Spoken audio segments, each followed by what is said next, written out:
मम्मा वो पेंडू सा है, मैंने उसे शादी नहीं करनी। अफशां अपनी माँ से कह रही थी। माँ ने प्यार से कहा, बेटी वो तुम्हारा कजिन है, अच्छा लड़का है, क्यों शादी नहीं करनी उससे? मम्मा वो पेंडू सा है, ना उसे कपड़े पहनने की तमीज है, ना उसे बात करने की तमीज है।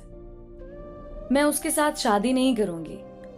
अफशां, शादी तो करनी पड़ेगी, तुम राजी हो या ना हो। अफशां ने अपने कजन सारिम को कॉल की। सारिम, मैं तुमसे शादी नहीं करना चाहती, तुम शादी से इनकार कर दो। सारिम ने कहा, मैं माँ बाप की मर्जी के खिलाफ नहीं जा सकता, मैं तुम्हारे साथ जिंदगी भर नहीं रह सकती। ठीक है, तुम खुद इनकार कर दो फिर, मैं तो कुछ नहीं कहने वाला। अफशां ने जब देखा उसकी शादी सारिम से कर रहे हैं, उसने खुदकशी करने के लिए घर में पड़ी काफी सारी दवाइयां खा ली, अस्पताल ले गए, डॉक्टर्स ने मेदा वॉश किया, जान बच गई।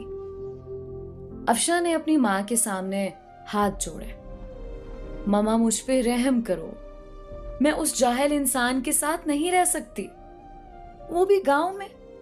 मां ने कहा, बेटी सोच लो, हम सब जानते हैं सारिम बहुत अच्छा लड़का है, क्या हुआ जो वो इतना पढ़ा लिखा नहीं है, वो गांव में रहता है तो, लेकिन वो लड़का अच्छा है। अफशां के ना चाहते हुए भी उसकी शादी सारिम से करवा दी गई।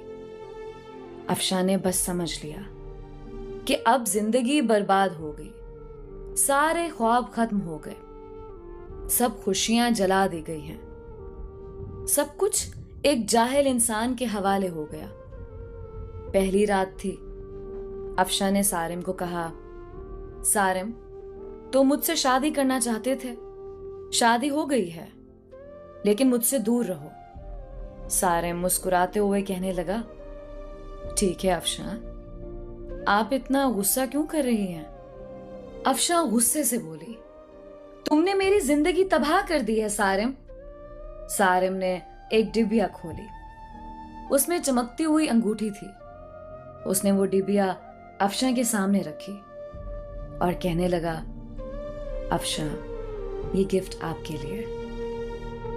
अफशां ने अंगूठी उठाकर साइड पे रख दी और करवट बदलकर लेट गई, रोने लगी। सारिम नवाफिल अदा करने लगा, फिर अफशां के पास लेट गया। यूं जिंदगी का सफर शुरू हुआ। अफशां का दम घुटने लगा सारिम के साथ। सारिम देखने में खूबसूरत था, बस ज्यादा पढ़ा लिखा नहीं था, डिसेंट सा भी नहीं था। अफशां मॉडर्न सी लड़की थी। सारिम सुबह उठते ही अफशां का माथा चूमता, फिर खुद नाश्ता बनाता। अफशां को गुस्सा आता, ये बंदा मुझे इंप्रेस करने के चक्करों में है। अफशां जब सारिम के हाथ का बना खाना खाती, बहुत हैरान होती, इतना मजे का खाना। सारिम रात को थका हारा आता, अफशां बस खामोश सी अपनी दुनिया में गुम सी रहती। उसको कोई परवाह नहीं थी सारिम की। सारिम भी अफशां को कुछ ना कहता था। घर आकर खाना बनाता, अफशां को खाना देता। अफशां पत्थर दिल थी शायद, ना घर की सफाई करती, ना वो सारिम के कपड़े धोती। सारिम अपने काम खुद करता। साल गुजर गया। सारिम अफशां की हर बेरुखी चूम कर बर्दाश्त करता। अफशां को यूं लगता था एक बदूसा इंसान पल्ले पड़ गया है। सारिम चूंकि एक मर्द था, वो औरत पे हाथ उठाना मर्द की शान के खिलाफ समझता था, फिर उस पे हाथ उठाना जो हमसफर हो। सारिम ने एक दिन कहा, अफशां तुम अपना ख्याल क्यों नहीं रखती पागल? देखो रंग कितना धीमा पड़ गया है तुम्हारा, तुम्हारे बाल देखो कितने रूखे से हो गए। सारिम अफशां के पास बैठ गया। 1 साल के बाद सारिम ने यूं अफशां को छुआ था। अफशा के बालों में ऑयल लगाने लगा। वो बोली, छोड़ दो मुझे सारिम। नहीं छोड़ूंगा। अफशा ने धक्का दिया। ऑयल सारिम के ऊपर गिर गया। अफशा जाने लगी उठकर। सारिम ने बाजू पकड़ा, पास बिठा लिया। मुस्कुराते हुए कहने लगा, अफशा, मैं यूं ऐसे आपको नहीं देख सकता। मेरा बाजू छोड़ो सारिम, मुझे दर्द हो रहा है। सारिम ने पास बिठाया। अफशा के सर में ऑयल लगाना शुरू किया।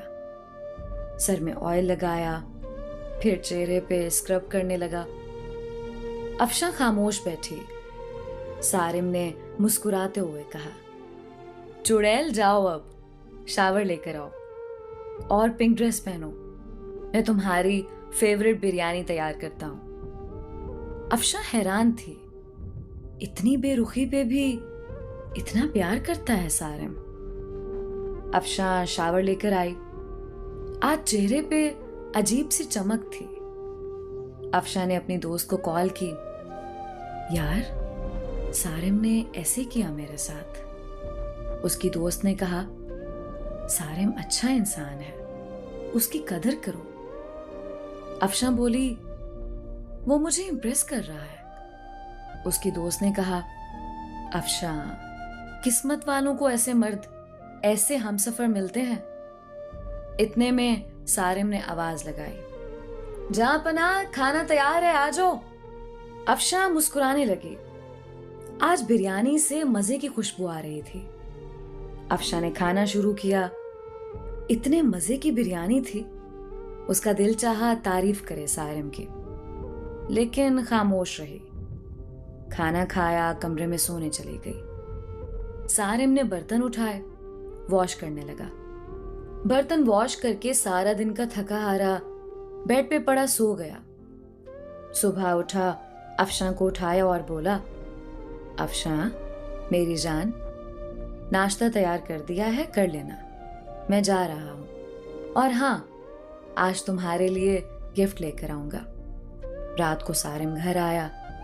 हाथ में एक गुलाब का फूल था। अफशा गार्डन में कुर्सी पे बैठी थी। हल्की सी हवा चल रही थी।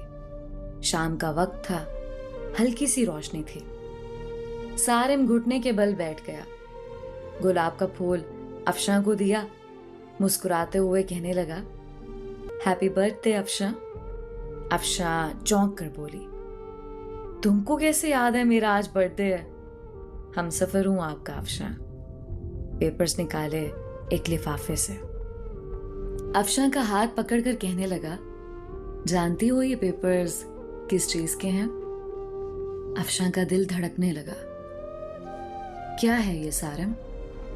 यह हम दोनों की खुशी है अफशा। बताओ सारिम, ये क्या है? वो प्यार भरे लहजे में बोला, ये हमारे नए घर के पेपर्स हैं। मैंने नया घर लिया है और तुम्हारे नाम किया है।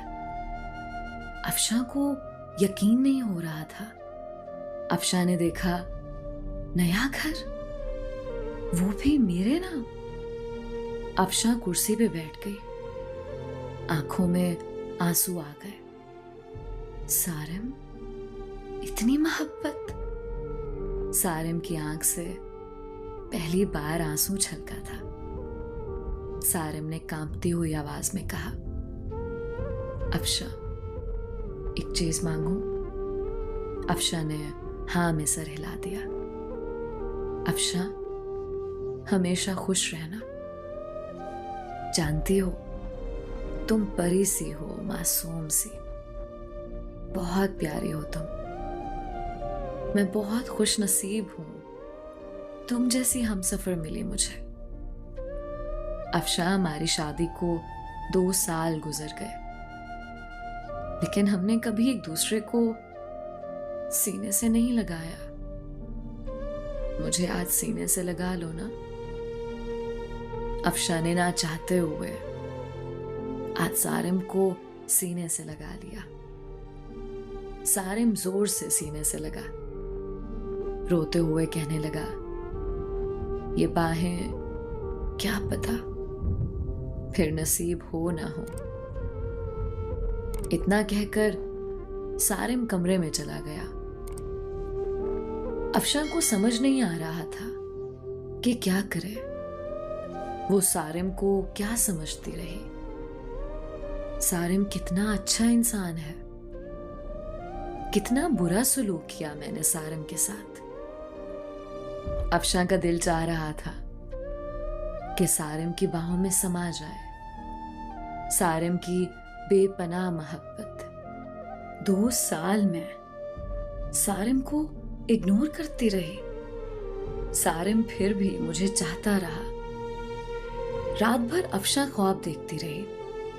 कल सारिम के लिए नाश्ता खुद बनाऊंगी। सारिम को अब दुनिया की हर खुशी दूंगी। सारिम को अब कभी उदास ना होने दूंगी। रात बीत गई। अफशा उठी, नाश्ता तैयार किया, बहुत खुश थी।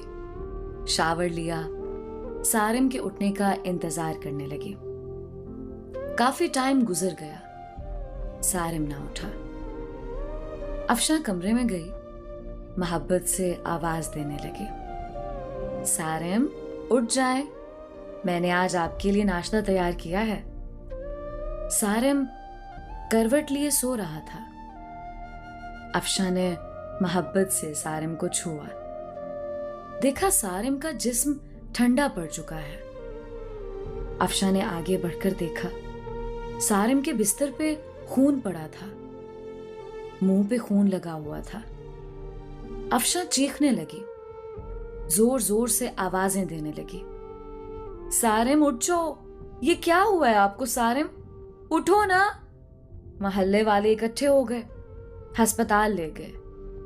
डॉक्टर ने चेक किया और बोला, मैंने कहा था इसे अपना ख्याल रखो, अपना इलाज करवाओ, किसी को साथ लेकर आओ।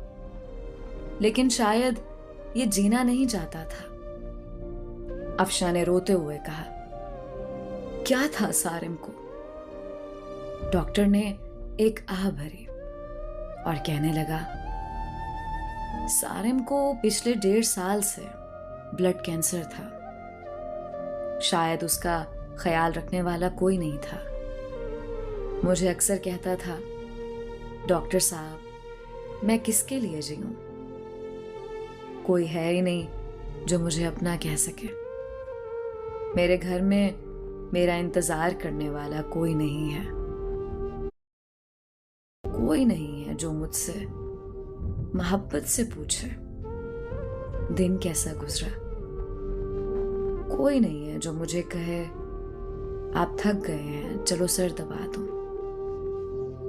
रात को कमरे में अकेला दर्द से तड़पता हूं, लेकिन कोई नहीं है जो मेरा दर्द समझे। अफशा जमीन पे गिर गई। सारिम ये क्या कर दिया तुमने, सारिम मुझे माफ कर दो। सारिम मैं पागल हो गई थी। सारिम ना जाओ मुझे छोड़कर। सारिम मैं मर जाऊंगी तुम्हारे बिना। सारिम की लाश सामने पड़ी थी, जो जिंदगी में अफशा की मोहब्बत को तरसता रहा। अफशा सारिम के चेहरे को हाथों में लिए चीख चीख कर रो रही थी। लेकिन शायद अब मोहब्बत का वक्त खत्म हो चुका था। सारिम हमेशा के लिए आजाद कर गया था अफशा को। दोस्तों, किसी के जज्बात से मत खेलो, किसी को इतना ना सताओ कि वो मर जाए। अपने हमसफर को सीने से लगाकर एक दूसरे को गाली देने की बजाय एक दूसरे को चूम लो। अना में मोहब्बत के लम्हों को ना जला देना। छोटी सी जिंदगी है, ना जाने कब बिछड़ जाए, कब मौत आ घेरे। मोहब्बत बांटते रहो। किसी के मरने के बाद पछतावे से अच्छा है किसी को जिंदगी में ही सीने से लगा लो।